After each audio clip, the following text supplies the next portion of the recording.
The length and width of a rectangle are 2x, which we represent by 2 pawns, and x plus 1. Let's represent the width by a 1 pawn and a 1 constant. Also, let us place these dimensions next to the rectangle. That's the width, and that is the length. We are informed that the perimeter of the rectangle is 38. The perimeter is the sum of all four sides. Let us work with the semi-perimeter.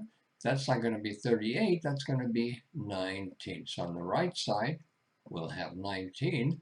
And on the left side, we're going to have the sum of the length and the width. So we have 2 pawns, and we have 1 pawn and a 1 constant. So this then is the setup for this problem. At this point, let us use a legal move. Let's take away 1 constant from this side.